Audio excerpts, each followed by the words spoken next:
Hello ladies and gentlemen, and welcome back to Fallen London. Today we are going to be carrying on with the exceptional story, The Fair Unknown.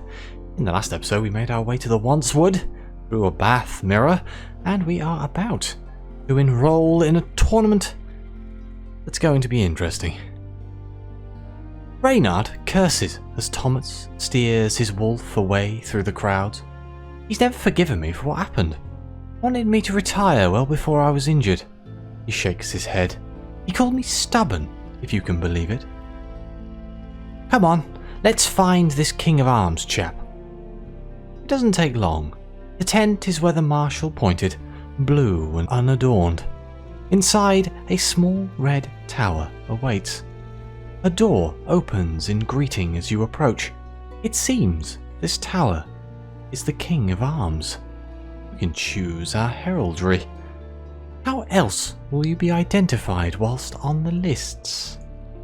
The King in Arms rocks backwards and forwards as you make your request. A little smoke rises from a small chimney in her roof. She has limited designs left. She presents you both with a book featuring heraldic symbols that haven't been claimed by any of the other competitors. Reynard makes his decision almost instantly. I'll have the fox, he shrugs. Always wanted to see one, and I've the hair for it. He stands aside that you might make your choice. Whatever you pick will be painted on your armour and your shield and your stag's surcoat, so that the audience might easily identify you. There are only 5 designs left: a white fox, a blue wolf, a scarlet-breasted warbler, a crowned heron, and a golden stag. So we could choose the red-breasted warbler, proudly resplendent with its deep crimson chest inflated to its full capacity. The colouring might suggest an affinity with the red-handed queen. We could choose the crowned heron of winter, querulous and monarchical. It squints suspiciously from beneath its crown. The pale colouring might indicate an affinity with an oppositional power to the queen's. We could choose the golden stag, crowned in candle flame, horns tilted to the heavens. It thunders out of the pages. Its appearance would signal no allegiance but yourself. We could choose the white fox, a pale mirror of Reynard's own design, evanescent as moonlight and thickly furred. Wearing this would signal a commonality with Reynard in the lists. Or we could choose the blue wolf. Reynard peers over your shoulder. Thomas is fond of wolves. I teased him about being a lone wolf, and he got rather cross. Said they travel in packs. If I was to stay on brand, for my channel of course, I should pick a wolf, being that is my logo, but I don't know if that's going to actively say, Thomas, I'm on your side. Let's go with the wolf.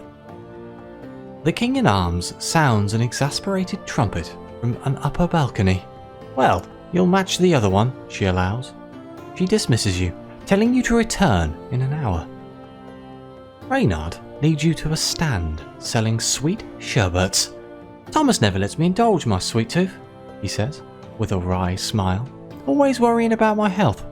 When you return, sated on the sickly drinks, the King of Arms has a full set of articulated plate armour ready for each of you. Your shield, helm and surcoat each displays a blue wolf, teeth bared and eyes pools of light. Once attired, you'll be ready to enter the lists. Uh-oh. Thomas's confidence in the surety of his victory is increasing. Uh-oh. I was kind of worried that was going to happen. Pennants flutter above the tournament ground. The sound of trumpets can be heard announcing new entrants to the field. Hawkers and entertainers dazzle with displays of bravado and the sound of opulent wares. The tournament attracts a raucous crowd, drawn from across Parabola, anticipating a spectacle. The red-handed queen does not disappoint. Affixed to the stadium gate is a list of the current competitors still in play.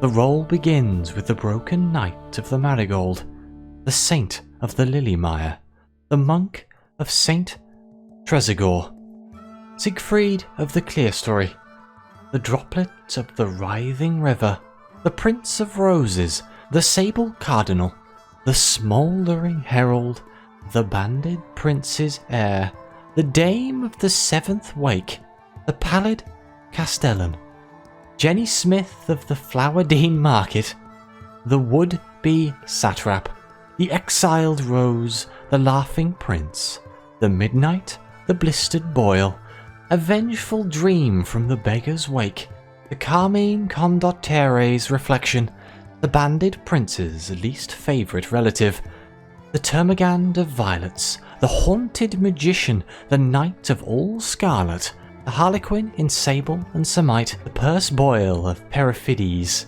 the knight masquerading as green, the red pawn, the midnight wolf, the red fox, the mystery knight, and the blue wolf.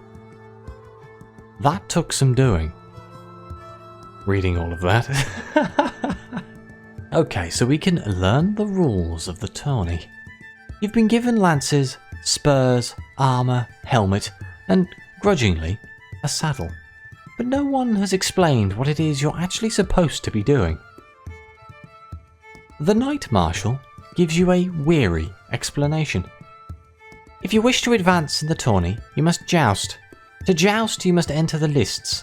There you face an opponent, chosen based on your relative standings in the tournament. You ride on the other side of a central barrier to your opponent. As you pass, you attempt to unhorse your opponent with your lance. The greater the strike, the more points you accrue. Each bout consists of 3 passes, 3 chances to strike your opponent. Whoever has the most strikes at the end of the bout wins. He turns back to his work. Okay, let's watch the jousts. How are your fellow competitors faring? Contenders come from across the wide territories of Parabola. Some are Londoners, dreaming of a place far different to their humdrum daily existences. Others are Arbori, who share the same sort of affinity with the tourney's patron. One such Arbori, crowned with roses, goes down in a blossom of blood at his gorget from a well-aimed lance from the banded knight. The blood is not real, but the Arbori does not believe that. He is carried away. So this could be dangerous. Let's mingle with the crowds. The guests are drawn from far and wide. London and Arbor, the smoking shore and the Waswood, the dome of scales and the harrying of beasts. The crowds are agog with speculation. What does the Black Knight signify wearing a boil for his sigil? Why does the Queen's champion wear a wolf on his surcoat? And who are these mystery knights riding irate stags? The sky above crackles with an angry thunder. For a moment you can make out a crack in the sky, seeping yellow and black into the horizon. And then it is gone, lost in the mellow haze of Parabola's ceiling. Well, I guess we're going to enter the lists. Your turn has come. It is time. The lists are held in the great stadium, which sits at the centre of the grounds like a scarlet egg in a nest. Banners and pennants flap in a storm-tinged wind, but the whipping sound is rapidly drowned out by the roar of the crowd. One of the Queen's servants helps you mount your stag. The servant checks the buckling of your armour and the grip of your lance before sending you out. The crowd screams with excitement. The Prince of Roses, Arbor's champion, faces you. He is a white tiger in Ceres armour, his helm crowned with roses. He sits astride a hulking stone golem with rubies for eyes. The red-gloved queen watches from a grand dais above the stands. She serves as court of honour, sole judge of your performance today. Your stag lowers its tinned head. As a herald sounds her trumpet, your opponent lowers their weapon and canters towards you. The joust is underway. Your approach in these bouts will be noted by those watching. All choices will open options later in the story. There will be 3 bouts of this nature. I kinda wanna win, so joust vigorously. There is no guarantee of victory, but you will not surrender without a fight, or we can embrace defeat. Neither you nor your steed were made for jousting. Why not surrender to the inevitable? Reynard can still win by himself. Now we're gonna joust vigorously. You lean lazily to your left as the prince thunders down the lists towards you. You keep a steady hand on your stag, setting its pace to match your opponent's. His lance swings wide. You duck at the last second, jabbing your lance before you. You bop him hard in the chest with the tip of your lance before cantering away. On the second pass, he misses again. On the third, your stag raises a hoof to counter his thrust, then kicks him hard in the chest. The prince goes down in a shower of roses, and to the thundering cries of the crowd, victory is yours. As the lists clear for the day, the competitors are encouraged to retire to their own pavilions, erected while they jousted. Feasts are served in the larger tents, roses and wine, ambrosia and succulent sugared amethysts. You and Reynard must share a meagre tent, perhaps because of your late entry to the tournament. You needn't, however, retire just yet. Many nights wander the grounds until the canopy of the false sky is studded with false red stars. You will have time to visit one competitor each night. The tournament will last for 5 days, so you will have 4 nights of rest. So we can speak with Reynard? He sits in your shared pavilion, seeing to his armour. He ignores the crowds thronging outside. Or we can visit Thomas. He is, presumably, inside his tent. It is white silk and emblazoned with a wolf's head. Let's speak with Reynard since he's here. Reynard polishes his boots. He burnishes his vambrace. He practices with sword and lance, and when he has exhausted himself, he reads old manuals of tourney practice, to which he accompanies with a wicked commentary. In between all of this, he feeds his irate stag oats from a large bag. Do things eat in dreams? He wonders momentarily before shrugging. This one certainly does.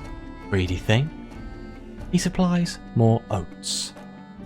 Okay, so we can ask Reynard about his intentions. Has anything changed now he's seen the tournament for himself? Reynard shakes his head. Of course not. I mean to win.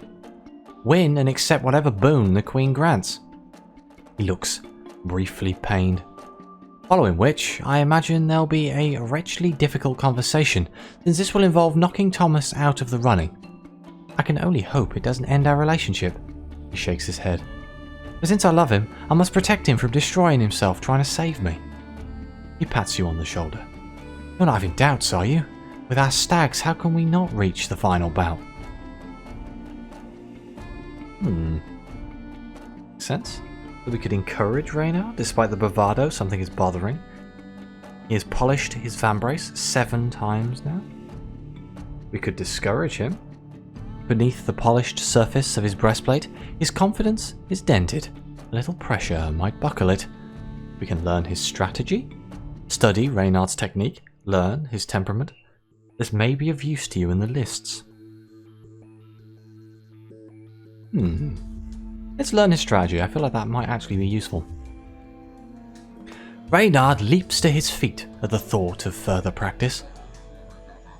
Not that you need it. By Jove, I've seen you joust. Still, he hurries to his spurs and meets you in a dusty patch of ground before the pavilion. You train with swords. It only takes a few heavy thrusts before Reynard's weakness is obvious. A crowd has gathered. He cannot resist playing to the audience. He flashes his teeth and tosses his hair. When Reynard fights, he does so with all his strength, but with an eye for performance. Strategy is a secondary aim. Reynard aims for the heart. Oh, I have time for another action. Wonderful. Well, let's encourage him. I can't discourage him, it feels wrong, so we're going to encourage him. Reynard smiles, delighted, as you remind him of the surety of your victory. The strength of his lance arm, the rightness of his cause, the fine way he will look on the victory podium. I feared a rose wreath will clash with my hair, he says with a wry smile, but I take your point. He stands up and stretches. I'll try to relax. Thank you. I must be a bit of a nightmare at the moment. He offers you a mock, courtly bow. Amor valat, my friend. Amor valat. Okay, we can leave. And we can rest. You have jousted all day. You should recuperate before the next bout. One does not sleep in Parabola, but you lie in your bed anyway. The white samite sheets prickle for a moment and smell sickly sweet. You are lying, not in a bed, but in a field of dense, towering lilies. A crowned woman approaches. Her red-gloved hands trail across the lily stems as she passes. As she touches each one, it begins to bleed. Her voice speaks in a sudden migraine. If the rules are not to your advantage, you must ignore them. If one wishes to be certain of an outcome, one must work to ensure it. That makes sense. Okay, that's the same as before, but I think they've taken names out of the list. Since I read the whole list last time. Let's just go on with the jousts. Oh, we can mingle with the crowds. Did we do that last time? We did, didn't we? Yes, okay, enter the lists. The lists are held in a great stadium. One of the Queen's servants helps you mount your stag. The would-be satrap faces you from the other side of the ground. A serpent composed of smoke. He rides a column of smoke in the shape of a colossal snake. A further gout of smoke emanating from his banded mail sleeve holds aloft his lance. His eyes under his visor are pools of darkness. Like you, the would-be satrap rides under his own banner. The red-gloved queen watches from a grand dais above the stands. She serves as court of honor, sole judge of your performance today. And he lowers his weapon. And do you know what? Let's joust vigorously again. We are going to win this. The would-be satrap careens down the lists towards you, tendrils of smoke reaching out for you as he approaches. As he nears, the smoke takes form. 5 shadow smoke lances whistling towards you from across the tilt.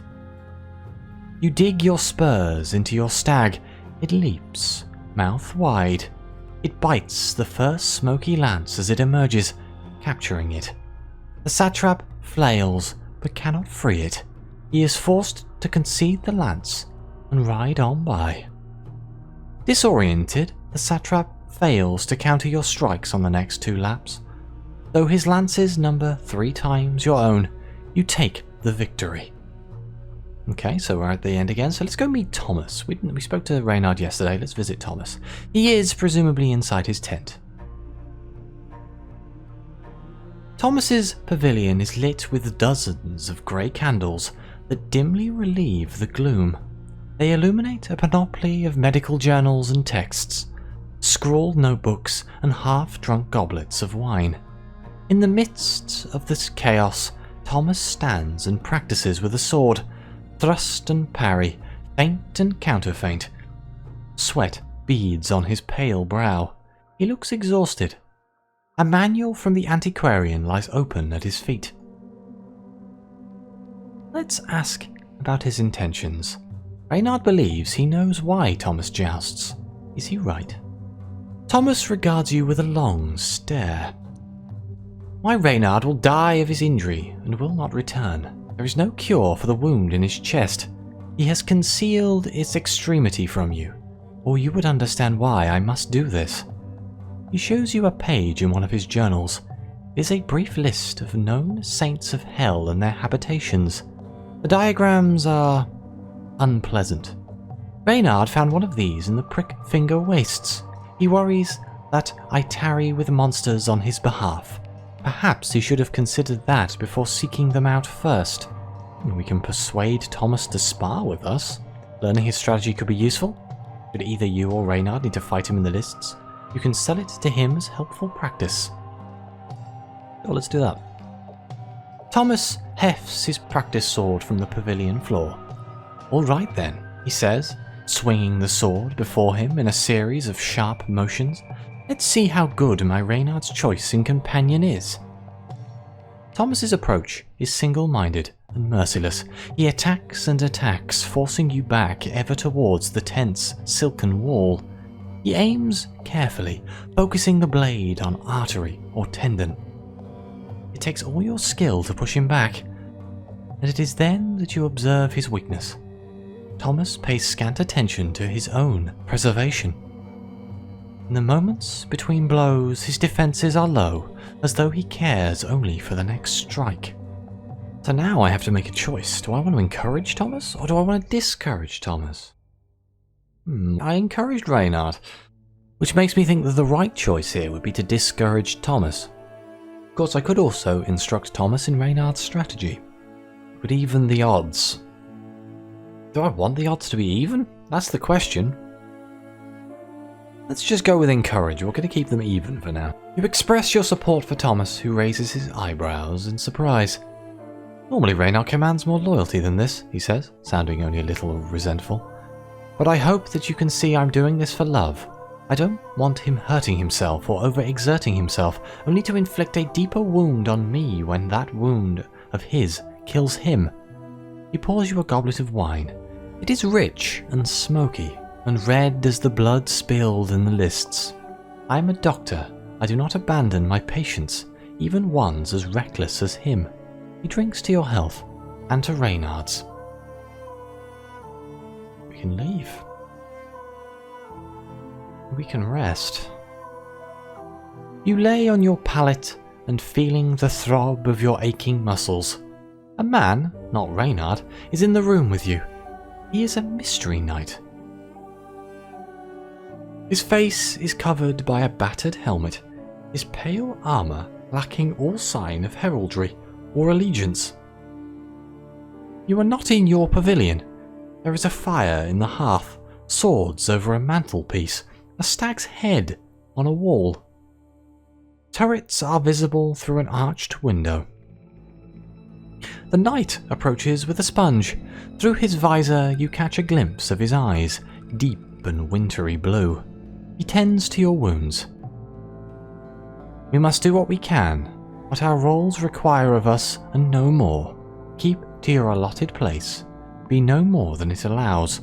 Follow the rules, and all will be well. A strange thing to say, but I do think I'm going to have to end the episode here. So we have another... We've done 2 fights, so we are getting close to the end, but there should be like another random person and then Reynard and Thomas. But thank you very much for watching. Please like, subscribe, let me know what you think. Your comments are greatly appreciated.